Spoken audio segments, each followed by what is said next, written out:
Hello and welcome to ICND2 Lab 1, Configuring VLANs. This lab demonstrates some of the concepts that are shown in the ICND2 Exam Certification Guides, Chapter 1. In this lab, you'll see how to configure VLANs on Cisco switches, including how to configure the VTP mode. Additionally, you'll see the show commands used to verify the status of VLAN trunks, and you'll also see how to configure 802.1q trunking between a couple of Cisco switches. The scenario for this video has two major parts. In the first part, we'll see the three-step process by which you can create your first VLAN on a switch. The steps are that you first configure VTP mode, then you create the VLAN, and then you add interfaces to that VLAN.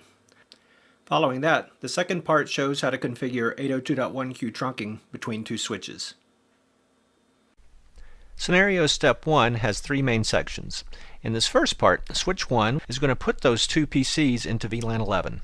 Now this is the first VLAN created on Switch 1, so we'll use the following three-step process. First, Switch 1 needs to be configured with the VTP transparent mode. Switches default to server mode, and for this lab we're going to use transparent mode. That'll prevent Switch 1 from telling Switch 2 about this new VLAN, so we can then go configure Switch 2 to add a VLAN as well. The second step will actually create the VLAN, and at the third step we'll put the interfaces FA011 and 0/13 into VLAN 11. Now once you go to create a second VLAN, notice that you'll only have to do steps 2 and 3 again. You only have to configure the VTP transparent mode once. Next, step 1 shows the same process on Switch 2, except we'll use a shortcut. On Switch 2 we'll configure the VTP mode to be transparent as well, but instead of first creating the VLAN 11, we're going to just put the interface there, FA0/12, into VLAN 11. Then Switch 2 will automatically create VLAN 11. Also note that Switch 1 and Switch 2 will use an 802.1q trunk between themselves. The second part of this video lab covers how to configure 802.1q trunking. To see how to configure VLANs, we'll start at the command line interface of Switch 1. However, first let's do a show command, show VLAN, and take a look at the existing VLANs. Although no VLANs have been configured yet, you see VLAN 1 is there. Every Cisco switch has VLAN 1 configured automatically and you can't delete it. There's also VLANs 1002 through 1005. Those VLANs are typically not used today and are still shown in the show command for historical reasons. Next, we'll get into configuration mode, and then we'll configure the VTP mode to transparent mode. We'll do that using the VTP mode transparent command that you see there. Press the enter key, and there you go, you've set the VTP mode. It's that simple. Then to create VLAN 11, we need to use the VLAN 11 command. We type that command, and then press enter.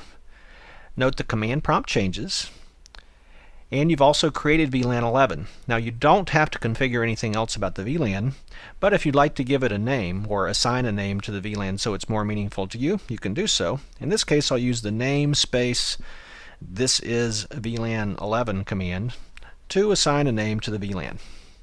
So that's the first two steps, setting the transparent mode and then creating the VLAN.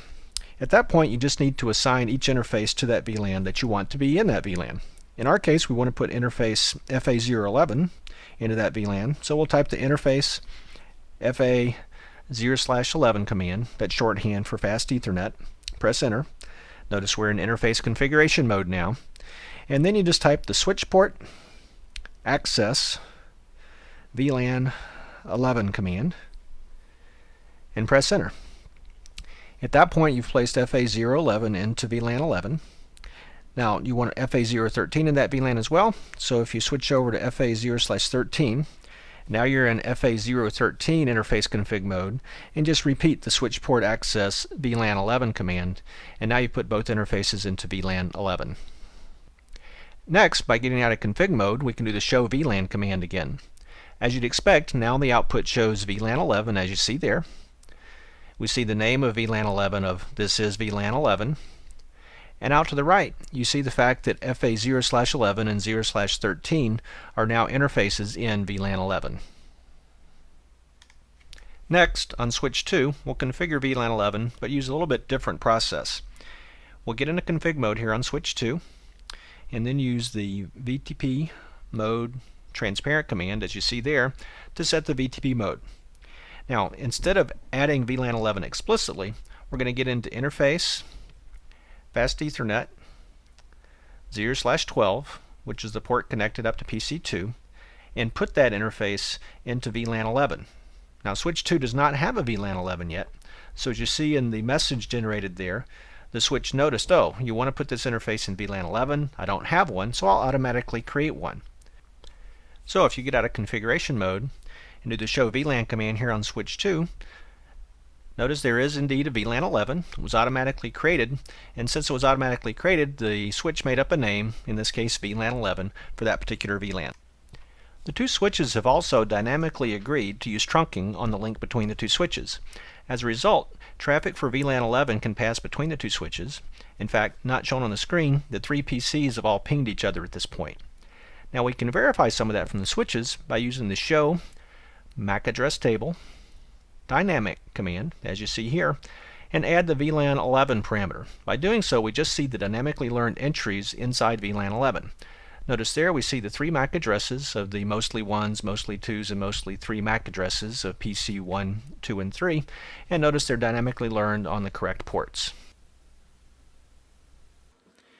Next, the second part of this video lab shows how to configure trunking on two iOS-based switches. The key to the configuration is the switch port mode interface subcommand, and this command has one of several options that are listed here in this table. For instance, if you code the access keyword on the switch port mode command, it tells the switch that for that interface simply do not trunk. Treat the interface as an access or non-trunking interface. If you configure the trunk keyword, it tells the switch to always trunk. Many network engineers go ahead and configure switch port mode trunk on each interface that they know they want to have trunking. The next option on the switch port mode command that you see here is the dynamic desirable option. This option tells the switch to initiate the negotiation of whether trunking is possible, and if the neighboring switch is willing to trunk, to go ahead and indeed trunk. Now if you compare that to the fourth option, dynamic auto, it works the same way, except with dynamic auto, the switch does not initiate the negotiation process. Now it brings up an interesting issue. If you have two switches configured for dynamic auto, neither one of them will initiate the negotiation process, so trunking will not occur. As it turns out, the 2950 switches used in this particular lab both default to use dynamic desirable, so they initiate the negotiation process. However, at the time this video was recorded, 2960 switches default to dynamic auto, meaning they will not dynamically form a trunk with default settings. So let's begin by taking a look at trunking on switch 1. If you use the show interface trunk command, as you see here, you get to see information about each trunk on a switch. In this case, switch 1 only has FA0/23 as a trunk. Notice there's the interface, and it lists a mode of desirable. That's a reference to the configured trunking mode, and since switch 1 is defaulted to use dynamic desirable, this command output lists desirable. The status over here on the right is trunking, which means that switch 1 has indeed negotiated the use of 802.1q trunking. And I know it's 802.1q, first of all, because I know this is a 2950 switch and it only supports 802.1q. But over here in the middle of the output, we see the encapsulation type listed as 802.1q. Next, you'll see how to configure the trunking mode. What we'll do here is configure switch 1 to statically use trunking and let switch 2 still dynamically negotiate to use trunking. So if we get into configuration mode with the configuration terminal command, then we want to get under interface fast Ethernet 0/23 as you see here.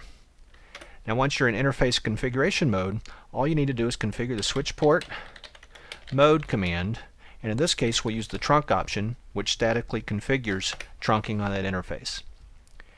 Now if we get out of configuration mode, we can go back and see the differences in the show interface trunk command. So here's a show interface trunk, and notice now that the mode, instead of saying desirable, says on. Once again, it's a reference to the configured trunking mode, and this is to say trunking is configured to always be on. We're still using 802.1q, and the status is still trunking, meaning that we're still using trunking between the two switches. As it turns out, with switch 2 in dynamic desirable mode, switch 2 starts to negotiate trunking, notices that switch 1 is already using trunking, so switch 2 says, okay, the other guy wants to trunk, so I will too. This concludes ICND2 Lab 1. In this lab, you've seen how to configure VLANs on Cisco switches, how to configure the VTP mode, how to determine the current status of any VLAN trunks, and how to configure 802.1q trunking between two Cisco switches.